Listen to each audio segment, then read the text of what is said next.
SEC Football Media Days wrapped up yesterday as we have spent a good bit of time today talking about the SEC Football Media Poll that came out. Alabama predicted to finish 6th, Auburn 12th. Joining us now from Raleigh, North Carolina, or the vicinity, the parts thereof in the state of North Carolina, Demetri Ravanos joins us now from Awful Announcing. Demetri, hope you're well on this Friday afternoon. Terrible weather down here. Hope everything's good on your end. We are in that permanent state of it's going to happen any time now. Like, I have not seen the sun in 2 days, but I've also not seen rain in that time. Oh, really? Okay. Yes, it's like a threat. Yeah. Oh, it's coming a good old toad strangler here in Homewood right now. Are you depressed? I'm always depressed. Why? Alabama's picked 6th. What you got to be depressed about? I mean, I've got 5 things to be depressed about if Alabama's been picked 6th. Or are you depressed because Diego Pavia doesn't have an NFL team currently? I certainly live my day every morning waking up thinking I hope Diego Pavia is doing well. And obviously I couldn't do that this morning. Where can you see Diego Pavia in 5 years? Oh, he's a Carolina Panther, right? Got to be. Yeah, we have Haynes King. We have fat Diego Pavia, so I don't think we're going to have the Wait, Haynes the King is a Carolina Panther? I did not get that press release. Is that true? Yes. Really? Yes, they signed him as an undrafted free agent, and because the NFL has that rule where your third emergency quarterback now does not count against your roster total for game day, the thinking is that he will be a sort of Taysom Hill type, where if he doesn't count against the roster, then we're going to use him as a tight end too. I want Diego Pavia as a coach's pick for the flag football Olympic team. that would be something. I do feel like he is very much on the SEC quarterback with no NFL future path, though, of like Diego Pavia Cadillac has to be just a couple of years away, right? I would think so. He's got to be on that list because Steve Tannehill, I'm just thinking about prominent, notable SEC quarterbacks, God rest his soul, but guys that didn't necessarily do it in the league, but they put up big numbers in the SEC. So the likes of not only Diego Pavia, but guys like Tannehill, Lorenzen, and others. I think that you put that. I appreciate what Diego brought to this conference, at least for 2 seasons. Oh, I agree. I think that whatever Vanderbilt does next, it will be because they had him for 2 years, right? Like, he certainly did what it is that up here in North Carolina, like Duke thought they were doing with Darian Mensah. Like, it wasn't just we are going to go out and get one of the best quarterbacks on the market. We are going to show good players in the portal. This is a place where not only can we take care of you, but you can have the career you were hoping for. No, I was, even if I wasn't rooting for his team, I thought Diego Pavia was a lot of fun in the conference for 2 years. Demetri Ravanos joins us here on Three Man Front. So we just wrapped up SEC Football Media Days. And I am curious because I understand that you have an article coming out next week from Awful Announcing in regards to Media Days, college football media days, for not only the SEC but other conferences. I am curious, just the people that you talked to for this individual article that you wrote, what is their general feeling about the start of the season, kind of the kickoff with these media days? Yeah, the general vibe is you probably, to get the content, you probably need to be there less than ever before, but being there, for everybody that covers the conference, being there is sort of this landmark event, right? It signals that the content is now real, that the talking season is winding down and the season is right around the corner. And also, like, I swear to you, Pat, everybody I talked to when I said, well, tell me what the value of actually going is now, every single person I talked to, the first thing they said was, oh, well, I have all these friends that I only see one time out of the year. Yeah, getting that from others, and other folks that we talked. Demetri Ravanos joining us here on Three Man Front. All of our guests join us on the Higginbotham hotline. We know that it's going to continue. You're going to continue to promote the league. We're promoting through TV. Mm-hmm. Is there any additions? What could we incorporate, Demetri, or is it what it is? There's no way to jazz up this thing. Yeah, I think that the SEC used to have something that was a little bit more unique compared to the other conferences when it was not as corporatized and anybody could show up at least to the hallway in Hoover, Alabama. I could see at some point one of the conferences thinking about charging admission for that kind of thing. But, you know, I was in Charlotte for the ACC Media Days, and I was told this was very similar in Dallas for Big 12. Like, I think that now conferences hide the coaches and the people that fans would want access to so far away from normal Joe access, right? Like for the ACC Media Days, it's not like you walked into the hotel we were at and you just went upstairs and there was ACC Media Days. You went upstairs and you had to go through this elaborate maze to see anybody you might recognize if you're an ACC football fan. So I could see adding some element of fandom that keeps them out of the room, like keeps them from making the coach press conferences any more useless than they already are, but giving that energy that we've missed since SEC Media Days moved out of Hoover permanently. Demetri Ravanos joining us here on Three Man Front. All right, so we see the vote. You said that you were disappointed that there were 5 other teams that were picked ahead of Alabama. Do you think right now, as it stands, the media did we get it right or around right? We're ultimately give me floor, give me ceiling for Alabama.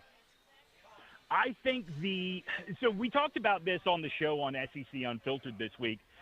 I could totally see this being a year where you're uncertain at quarterback, you're uncertain at the offensive line, and that makes this an 8-4 kind of year. But also, I look at the schedule, and I have trouble pointing to the one that I go, well, that's the one they'll definitely lose. So to me, I would say ceiling is 11-1, floor is 8-4. I think we're probably in for a repeat of last year. I think this is a 10-2 team. When I did my projections on the show, I had them at 4 in the conference to finish. I am curious because you were down in Charlotte for ACC Media Days. I would love to. I've been to the SEC like for 30-something media days. Yeah. I mean, I've been, since I first got in this business, but I've never been to another media days. I don't know how was the ACCs in your opinion when you went down to Charlotte a couple weeks ago? It was everybody was there, Pat, like to do their job because there is not the deep-seated interest from the guy covering Alabama in how good, Tennessee is actually going to be this year. That doesn't exist, like with a Florida State beat writer talking about, North Carolina. Well, North Carolina is a bad example because everyone wanted to talk to Belichick, but you know what I mean. It's crazy. Media Day. This conference stretches north to Boston, south all the way down to Miami, and I don't think I met anybody there that was not from Virginia or the Carolinas in terms of media members. Okay. All right. I was just very curious. It's a conference with a lot of big cities, right? And so, like, sports writers in Boston, sports writers in Pittsburgh, they're getting ready for NFL training camp. They don't care about those teams. Yeah, I mean, that's the biggest fear, especially along the Eastern Seaboard and having those type towns, whereas – obviously, in the SEC, outside, some of the bigger markets like, Atlanta, that's basically Georgia, or maybe even Jacksonville that covers, the Florida Gators. Most everybody is kind of the one-trick pony, so to speak, when it comes to coverage. So, yeah, I could see that, those other media days. I wanted to ask you, as we wrapped up the World Cup, overall, the experience you think that FIFA had in the United States, you think it will be back in a couple more cycles? Do you think the seeds were sown here in the States for this soccer phenomenon to continue? If they're really thinking about expanding it to 64 teams, I don't know what other countries can accommodate a 64-team World Cup the way the United States can, right? Like, I don't. Very true, yeah. You look at even like England, where the Premier League is this huge money-generating thing. Like Greg Sankey's goal for what he wants the SEC to be is the Premier League. Even they have a bunch of stadiums that are like 12,000 people. FIFA is now saying if you want to host the Women's World Cup, your smallest stadium is 30,000. If you want to host the Men's World Cup, the smallest stadium is 40. I think it's 8,000. I don't know a lot of other countries that have enough stadiums of that size to do it. Like, we're getting the Women's World Cup in 31 I think 31. Yeah, it sounds right. Yeah. And so I would imagine you probably wait. Like, I think the next 2 World Cups are set for the men. I think you probably wait one more, and I wouldn't be surprised if it's back here. Listen, I will be the first person to say that I anticipated only watching the U.S. matches, and I found myself watching as much as possible. Not to mention the fact, I love the fact that I'd go home after the show, and there was a live sporting event. And, and it was cool. I mean, yeah, I enjoy that thoroughly. It has become one of the things that has made me a fan of the sport, a bigger fan of the sport overall, and I think there'll be a lot of people doing this year. I don't need 3 hours of college game day, right? I don't need 2 hours of big noon kickoff. There's a Premier League match on 2 channels over. That's what I end up watching before college football kicks off on a Saturday. What are your thoughts, the Odyssey? I loved it. I was just telling Conrad. I thought my only complaint was the last battle was a little bit too long. But, you know, if I'm complaining about 8 minutes of a 3-hour movie, that's a pretty good movie. Okay. Any others that you would recommend? Any other 3-hour movie specifically? No. Well, you know I love Gone with the Wind. Oh, I'm sorry. Well, yes. Aside from that. You like the Broadway version more than the theater experience. Is what I'm told. Yes, that's right. I'm a live theater kind of gal. I am going to see my daughter perform tonight in a production of Newsies here in Raleigh. So very much a live theater man. Yeah, they were always so excited to get whatever started for that day, and they all in unison just sang together. It's great. I told my wife, away from our daughter, so she did not hear this. I told my wife, thank God she has a featured part because I hate this show. And I can't imagine sitting there. I'm glad you said show. Sitting there. I thought you were about to say something else. You're not taking the flask in, are you?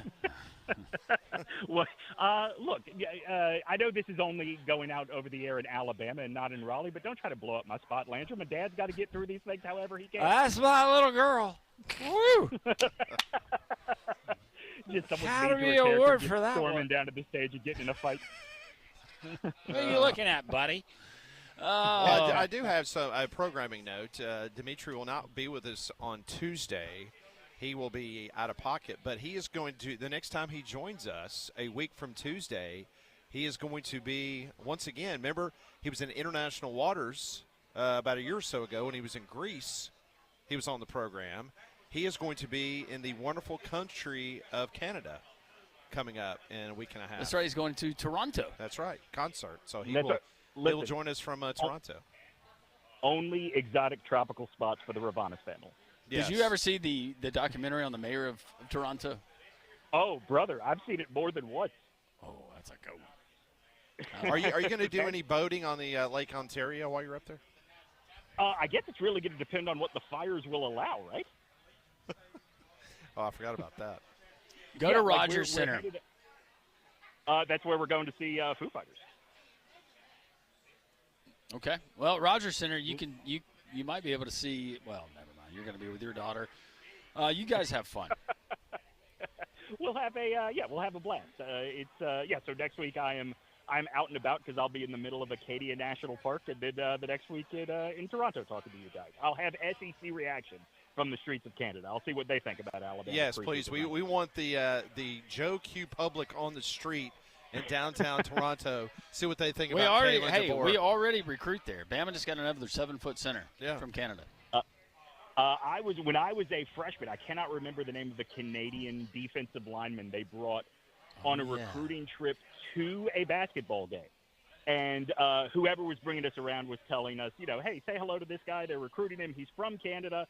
And a kid sitting next to me said out loud, why would you want to be here then? And that guy got beat up later on in the night.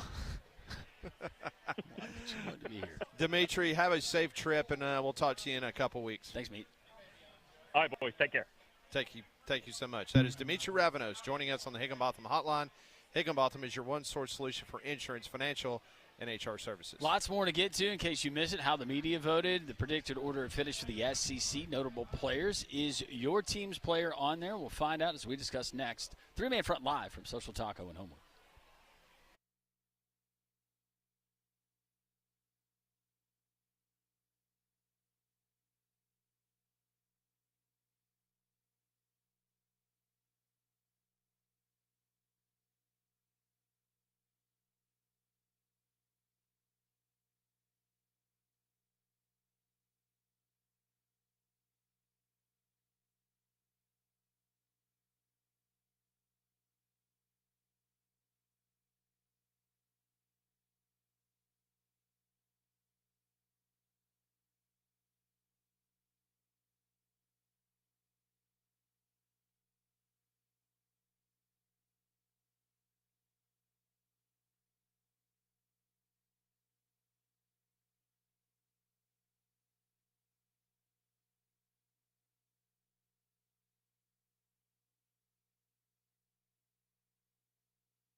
front as we continue from Social Tacos. Steve from Tuscaloosa hanging out. Dave, the streak is alive, battling. 30 minutes he battled weather, he battled cars, but Dave is here.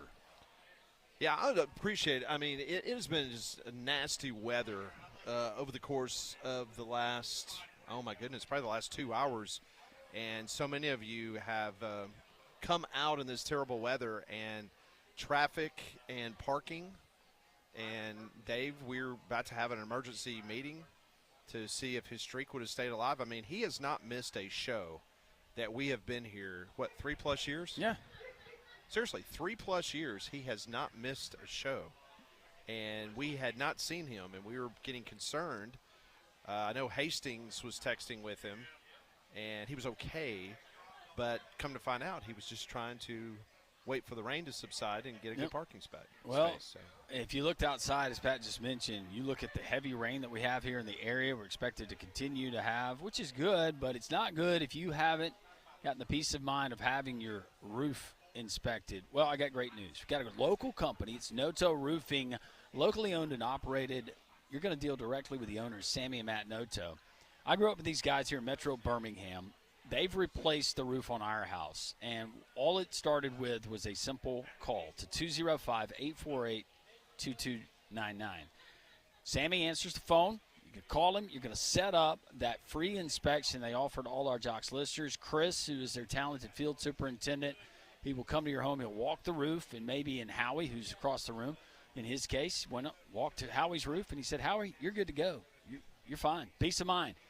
In our case, we had damage. Unbeknownst to us, we had traces of water that were going through not only the shingles, the felt underneath, but also the decking. We got with the insurance company. They deemed that it was a claim. We got it replaced, no questions asked, and it looks beautiful. And I have the presence of mind and the peace of mind to know that when it pours outside, water's not coming in our house. Noto Roofing, NOTOroofing.com, or 205-848-2299. When Sammy answers the phone, be sure and tell him Landrum from Jock sent you. So earlier today, it was announced that the much ballyhooed Duke-Michigan basketball game, remember that? It was supposed to be played on Amazon. Remember that? Yeah. Big event. Well, it has now been called off. Originally scheduled at Madison Square Garden, then they attempted to move it to the Miami Marlins Stadium, but all parties couldn't come to a final agreement, so the Duke-Michigan game is off. Now, Jim Phillips, Ph.D., the commissioner of the ACC, he told On3 that Duke received permission from ESPN to schedule future non-conference basketball games on Amazon. Michigan, however, did not get required approval from the Big Ten. So it seems like Michigan, I know it shocks everybody the way their athletic department operates, that they went and said, you know what, we'll go ahead and schedule this. And unbeknownst to the Big Ten, once they said, no, that's just not going to work because we have a contract with Fox and the Big Ten Network, so we can't do that, they kind of stepped in. So Duke was okay, but Michigan could not. 205-834-9450. Let's go to the phones. Let's go to Huntsville, Alabama. Ted joins us here on Three Man Front. Hey, Ted. How you doing, guys? Good, Ted. How are you? I heard your interview with Wimp Sanderson this morning, and I'm driving right now, but as I recall the interview, Wimp was talking, among other things, about wearing caps and about haircuts and how long your hair should be. Yes. And he was also talking about tattoos. Correct. Relative to that, I'd like to share with you something that I heard a guy say recently concerning decision-making. And he said he made decisions like buying a hat. He said, if I've got a decision I'm trying to make about a purchase or something like that, is it something I can put on and take off easily? And he said, you go in and buy a hat, and it doesn't suit you in the long term. You can easily switch it out. So that decision's not too consequential. And he said, on the other hand, if it's as serious as getting a haircut, he said, if you get a bad haircut, you're going to outgrow that in a month or so, and you can have a whole nother hairdo. So he said that's another perspective on making decisions. Is it like buying a hat? Is it easy to switch out? Is it like getting a haircut? It's going to come back. But he said, on the other hand, you can make decisions that are like a tattoo. Is this going to be something more permanent, something I'm going to have to deal with in the long term, and I'm going to have very little recourse if I'm unhappy with it? And so as I heard Wimp this morning, I was just thinking that was pretty interesting, the hats, haircuts, and tattoos that he was talking about relative to decision making. I was talking to someone that I know the other day. She's married and she's got young kids. She's got boys. She's 34 years old, I think, but she is she's a nice looking lady, but she has a giant, I guess it looks like a dragon tattoo just across her chest. And somebody had asked her, hey, what is that, or whatever, and she said, don't get me started. It's a mistake I made when I was 17 years old. Pretty consequential, yeah. Yeah, it's just interesting you brought that up. And I just overheard that conversation the other day. Ted, we appreciate the phone call. Thank you, and all of our great listeners there in Huntsville. Well, I listen to you every day. I have a business, and I'm in my truck in and out all day long working. And so you're on all day, every day with me. Well, thank you so much. Thank you so much. We appreciate that. God bless. Enjoy your program. Thank you so Thanks, much. guys. Thank you. 205-834-9450. It's just that easy. You can chime in just like Ted did. And a lot of texts coming in. We will get to those texts. Also, we have questions for the week. It's a segment we call Pat Ponders. And the worst thing I've seen. All of that as we continue. Seen a lot of great people here. Look at Fat Joe holding court. He's teaching Steve from Tuscaloosa something. There's a lot of hand gestures. What do you think he's teaching him? I don't know. I think, you know what it looks like. Look at the hand gestures right now. With Fat Joe, it looks like Lane Kiffin's hand gestures. It really does. When he was talking. And that's all on Nick Saban. Social Taco, three-man front. We continue here on Jocks.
We're back live at Social Taco. Appreciate everybody stopping by and seeing us. I just heard during the commercial break that Hastings and Conrad, the feud's back on. There was a back and forth during the talk back, and it appears that the bad feelings, BeBe, are back between the two. I mean, you heard the conversation. I did, and it was very disturbing. I thought we had turned a corner. I thought there had been some fences mended, and it just apparently all it took was a couple of comments, and boy, it's back on. It's back on strong. He compared me to a feces-laden lollipop. That was pretty rough. Yeah, but where would the Coyote be without the Roadrunner, right? This is true. It takes two to tango.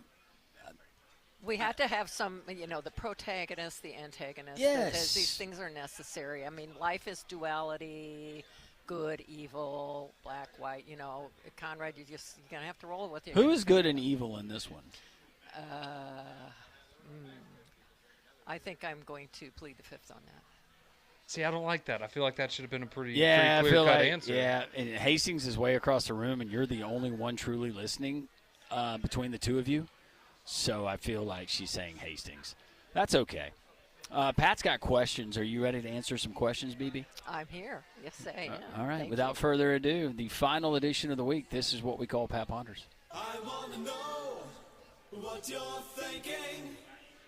Tell me what's on your mind. It's time for Pat Ponders. Okay, here we go. Question number 1. Clemson football has had 3 straight 4-loss seasons. The Tigers are also 15-9 against ACC foes since 2023. The question is, though, has the ACC finally caught up to Clemson, or has Clemson slipped back to the pack? Oh. I think it's more Clemson than – I mean, the ACC, like Miami, right, they've had their come up. But outside of them, I mean, I guess SMU had the 1 year, but Clemson beat them in the title game to get to the playoffs. So, I mean, I feel like it's more Clemson because you just look at when they were rolling, right, the quarterback's falling off. They don't have the skill guys that they used to have. And they would have at least, it seemed like, 1 5-star in every single one of those classes. Yeah. If not 2 or 3. Yeah, I mean, they had great wide receivers, though. They had really good running backs. They had elite quarterback play, and they don't have any of that really anymore. Yeah, and there's how many examples do we have of the ACC of teams catching up? Georgia Tech's gotten better under Brent Key. You take Norvell in that one season at Florida State, but after that, not so much. I mean, Virginia, you're gonna hit your wagon to what we saw from Virginia last year or SMU. Yeah, I think you're right. Coming back to the pack more so, or falling off for Clemson. That can be said, by the way, Clemson fans, for a lot of programs. I concur. I think it's Clemson. I mean, but first of all, who names their kid Dabo? And he just has so much interesting commentary, and he's always got a chip on his shoulder. And I think it's karma. I think it's Dabo karma. All right, question number 2. Which new SEC head coach is most likely to win Conference Coach of the Year? This year? This year. So we have Summerall, Golish, Silverfield. Stein. Oh, Stein. So basically you have 3 American Conference coaches and Will Stein. Yeah. Ooh. Man. Not Silverfield and not Stein. So I'm trying to decide between Golish and Summerall.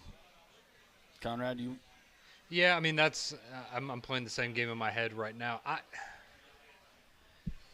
I'm just trying to get my mind in the head of voters, because if Summerall, let's say Florida goes 9-3 and they're in the conversation for the playoff, but they're on the outside looking in, I think that might be enough for him. My thing for Alex Golish is I think he can do a really, really good job, but I don't know if 8-4 Auburn is enough to win that award. Even if he would be, that would be a fantastic job by him. So I guess I'd go Summerall, because if I was to pick one of those two to maybe break through to 9 wins, it'd go Florida. Conrad, who do you trust more at quarterback? Byron Brown, Yeah, I do too. definitely. Florida doesn't even know who their quarterback is. They think it's Philo, but apparently it's not set in stone. So You know what?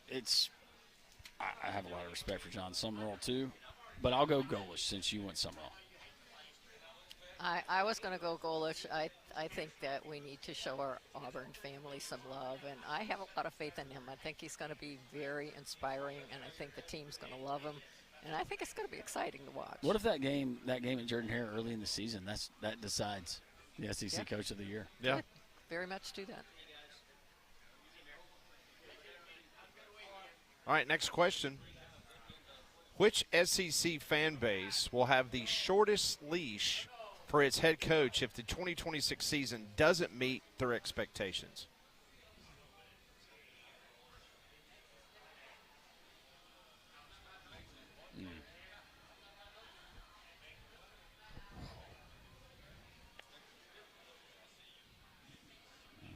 No. you said who will have the shortest leash if their team disappoints? The first two that came to mind, I took Alabama out, but two that I immediately identified, one would be Tennessee. That's a good one. The other, I believe, is got to be Texas. See, I was kind of leaning Texas because I feel like you go Tennessee first, then Texas? Yeah. And there was a third that was in there, and I'm trying to remember who I thought it could be. But, yeah, those two, I'll submit those. See, the thing with those is, I mean, I guess it fits the bill of the question. See, I think if Texas, like, let's say they miss the playoffs, like, I wouldn't be surprised if they moved on from Sark. So I don't know if that's a short leash or, we just consider that him being fired. But I feel like Texas, if they were to disappoint, but I'm right there with you with Heupel. I think if Tennessee, if they go 8-4, 7-5, there's going to be a lot of questions. People are not going to be happy. I agree with those two picks. I think Sark, I mean, all the hype with Texas for the last 2 years and how they were going to come in and just explode and take everything over, and they have failed miserably. So Sark has egg on his face, and if he bombs 3 years in a row, I think it could be interesting. All right, question number 4. What is your favorite food to eat with crackers?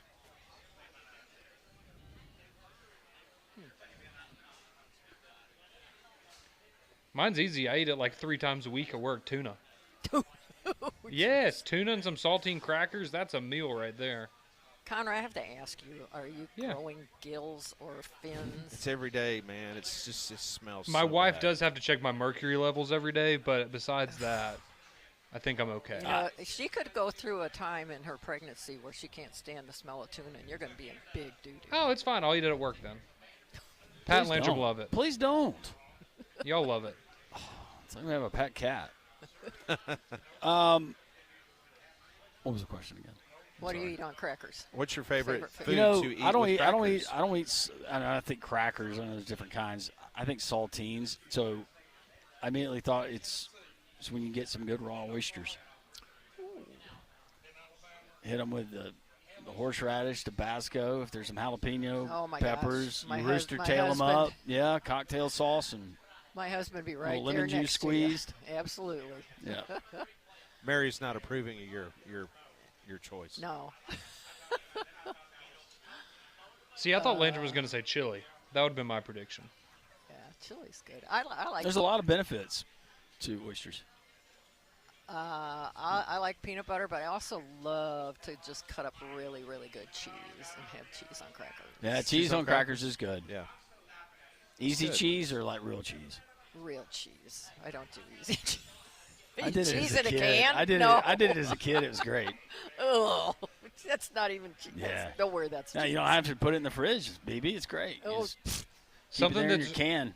Something Next that's to your really bed. good and it's not good for you. Have you read the ingredients on those Oh, cans? it's awful. That's I know. Just don't. You got to learn early on. Don't read the ingredients. See, I made the mistake of reading a tab can as a kid. Oh, yeah, that's and it bad. said it causes cancer in laboratory animals. It does. All right, the 5th and final question comes courtesy of the young lady sitting to my right, BeBe, with the next and final question of the week. All right, guys. The town of Phoenixville recently adopted an unusual training program for its police department. They actively sought the help of drunk volunteers to train on administering field sobriety tests. The department supplied the alcohol and snacks, and participants are tested before drinking because they cannot have pre-game consumption allowed. They are monitored throughout to reach a specific intoxication level. Would you volunteer to be a drunk and take an FST to help train police officers? What is the most bizarre event you've ever participated in as a volunteer? Well, it was going to be that fart study that I tried to get me and Conrad into. Yeah, Never what heard happened with back. that? I don't know. You man. never heard back from It's like, him? how can you not? You when can't tell me somebody people are is- beating down the door is- for that one. Is soliciting volunteers for a study. Maybe it's a waiting list. Maybe you just didn't make it. Maybe so. Like I can't even win that lottery. Would you volunteer? We were going to for wear exam- the smart underwear for like a month, Yeah. and they track your results. It was to track, what was it, human flatulence and why we. It was like how often you did it in a day. Yeah. How often you did it in a day and how bad they were, how whatever. But you don't track the food you're eating and what you're consuming at the same time because that greatly affects. Oh, sure it does. Your gaseous output. Yeah. I was a little gassy last night. Oh, thanks for sharing. Yeah. Broccoli. So no field sobriety test. No, I wouldn't do that. No, I'm not going to. Not for that one. But it's No. free. Like they give you free booze and snacks. And snacks. I mean, you're they- doing a service to your community. So, So I feel like it's Conrad, wrong how to many say times no. are you signing up for this thing? Let's just get it. Is it just like get is to it like giving blood where you can only do it like once a week or something? I don't know. It just said that's part of their new training program. So they're. I mean, if it's a calm Saturday and I don't have anything going on, and Sir, we I bent can the go rules for volunteer for you that? 3 or 4 times. I would suspect that they provide some way to sleep it off, maybe in a cell. a notice- See, a no, notice from no, Andy I don't Griffith? want to do Shut up. that. You're driving me back home. I'm not sleeping in a jail cell for free. They can't. I don't think they can turn you loose legally can't.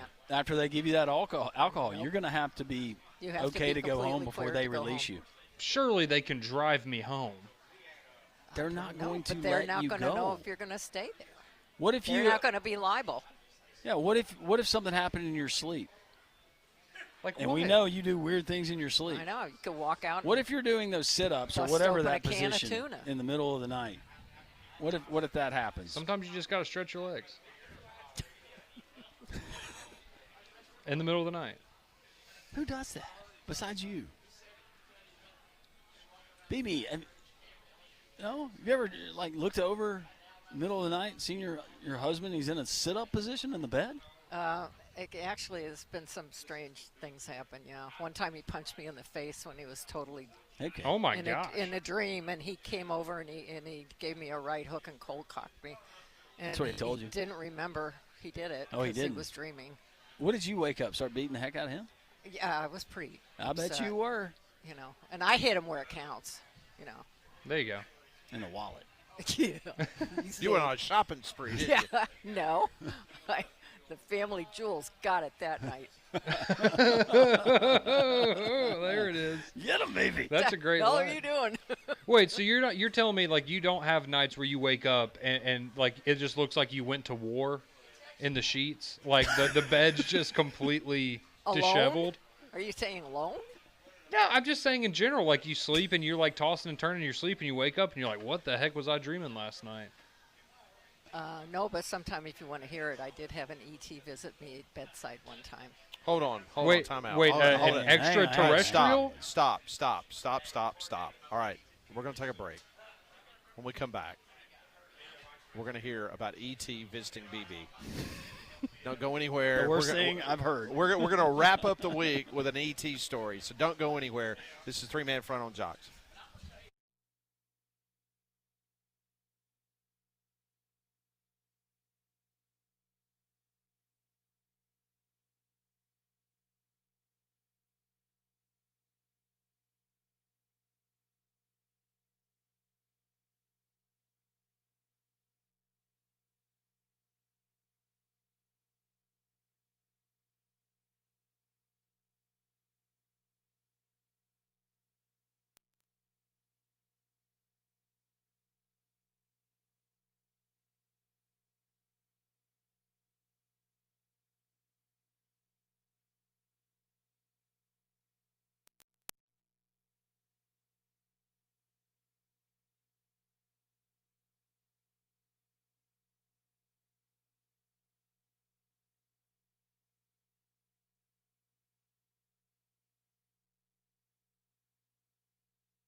All right, it's 1:49. We're getting ready to wrap up. Just an incredible week. We appreciate everybody joining us for SEC Football Media Days. And we're going to wrap up the week with our very own BeBe. As we were wrapping up three-man front and Pat Ponders, she – just take it from there, BeBe. What did you say? No way.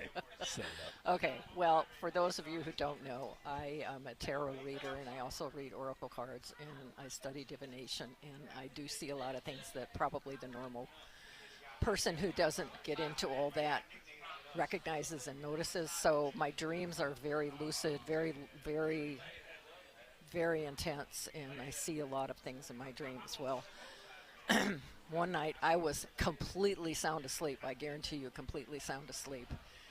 And I opened my eyes and looked to the right, and there was an entity standing next to my bed. It was about 6 feet tall, I would say, at least, maybe a little taller. It was extremely thin.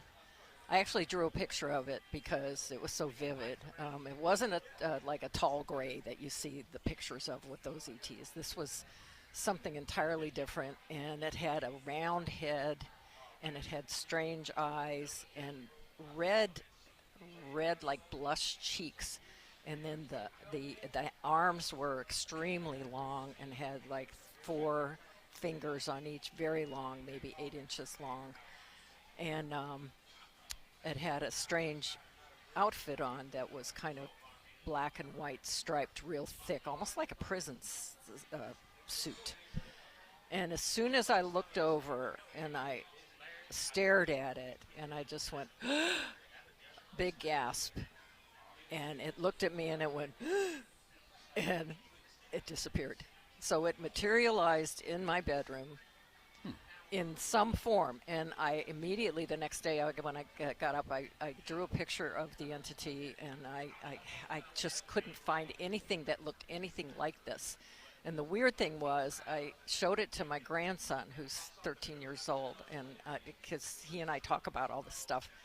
And I said, JP, have you ever seen anything like this? And he said, oh, I know what that is. And he went online, and he pulled up this picture, and it's some kind of a dark entity in some game, and that he was fully aware of in some video game. And he said, that's a such and such that goes into this and that on this video game. I said, well, why did it come to see me? I'd never seen it before in my life, never seen the video game, never seen anything. This, whatever this was, picked that look to materialize next to my bed that night. And I have never been able to conjure it, or, not conjure is a bad word, I've never seen it again. But it was just as afraid of me as I was afraid of it, because we didn't know who. I'm sure I looked just as bizarre to whatever that person was, or it. Was it the Slender Man? It's very slender, completely slender, black and white striped, Yeah. had kind of cross eyes and rosy cheeks, and real slender man. So what's that from, Conrad? Because I have no idea. It's like an internet. I think they did like a documentary or something on it, but it was like it was like some viral thing that got really popular on the internet when I was in high school. I swear to God, Yeah. I had never seen a picture of it, never knew anything about it. I don't look at stuff like that on the internet, never have. And it just, boom, it was right there in my bedroom. So you believe that you were awake, or this It was a woke dream? me up. That's where I was no, going. it woke me up. Because I've been under one time. I got prescribed Ambien because we had to fly a No. long way, and it was insane. I was fully awake. And I experienced some weird dreams, and I had trouble separating reality from what I was dreaming. Right. And No, this was not any way drug-induced or anything. It was literally waking up startled because I sensed it, opened my eyes, and looked over, and as I reacted to it, it reacted to me, and then poof. How it long was ago gone. was this? Probably about 7-8 months ago. Yeah, hasn't been that long. But JP knew exactly what it was, because Conrad, like you said, you saw it out there. So whatever this thing decided to So when appear your as- grandson saw the picture that you drew, he knew exactly he what knew it was. okay. He knew exactly what it was. so you think And it came to his Xbox? He doesn't have an Xbox in my house. No, I That's just crazy. think whatever decided to visit me that night decided, though, that looks like an interesting outfit to wear. Maybe maybe this will be okay, because they're going to come in with different things. It happens, believe me. Wow.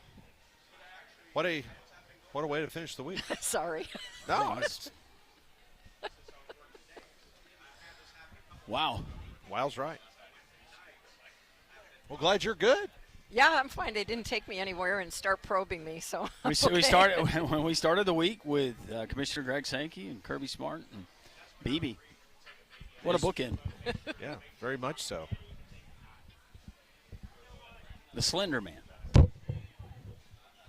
Very interesting. Appreciate all of you joining us this week. Our coverage of SEC Media Days coming up Monday. There will be plenty to discuss. Be safe out there. Be weather aware. Always remember, God is great.